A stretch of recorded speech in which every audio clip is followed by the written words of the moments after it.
بسم الله أنا والله مسعنا لقي هيسا haddii siyaasad la isku qabsado dad badan ayaa fursad u arka balse hadda taasi waa ay ka duwan tahay dhalinyaro fara badan oo Soomaaliyeed qaarkoodna iskaabulo ahaa ayaa xiisada ka dhex taagan filla Soomaaliya aad uga faa'iideysanaya waxa ayna heleen dumar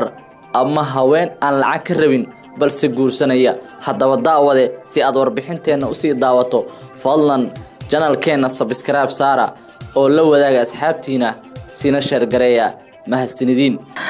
gabdhaha hawiye ugu quruxda badan ee ku nool magaalada Muqdisho ayaa bilaabay inay si bilaash ah ku guursadaan ciidamada la magac baxay badbaado qaran ee ka soo horjeeda madaxweynaha muddaxileedkiisa uu dhamaaday ee Maxamed Cabdullaahi Farmaajo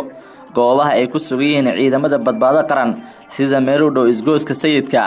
isgooska imbatoriyada ceelgaabta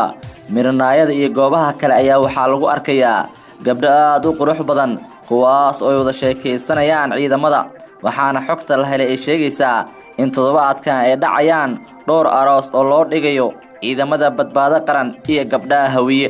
dhalinyaro badan oo iskaabulo ku ah magaalada Muqdisho ayaa falkaasi aad uga carooday iyagoo wacay saraakiisha ciidamada badbaado qaran kana dalbaday inay ku biiraan ciidamada si ay u helaan gabdhaha quruxda badan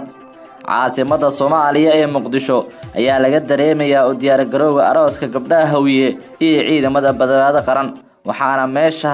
ka banaan fursado kale oo ah in ciidamada taageerada Farmaajo ay helaan gabdho ay guursa dhankooda Muqdisho waxaa ku nool gabdho aad u qurux badan oo markii aad guur ka dalbato uu xujeynaya lacag fara badan iyo dahab balse markii ay timid qadiyada hawiye ay guursanayaan ciidamada badbaado qaran ee ka soo horjeeda madaxweynaha muddaxileedkiisa dhamaaday ee Maxamed Cabdullaahi Farmaajo ciidamada ayaa tan u arka fursad qaali ah oo ay kaga faa'iideysan karaan inay helaan gabdho qurux badan si ay guur xalaal ula wadaagaan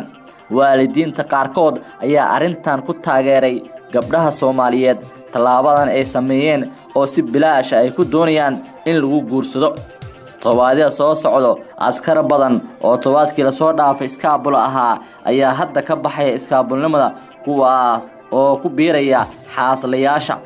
qaarkood askarta waxa ay dalbadeen in 4 dumar ah ay hal mar wada guursadaan halka qaarkoodna hal qaar kalena laba ay dalbadeen laakiin mid walba oo kamid ah askarta fursadda ayuu haystaa afkiisa ayuuna maali doonaa haddaba daawade ma ku biiri lahayd dhankaada ciidamada badbaado qaran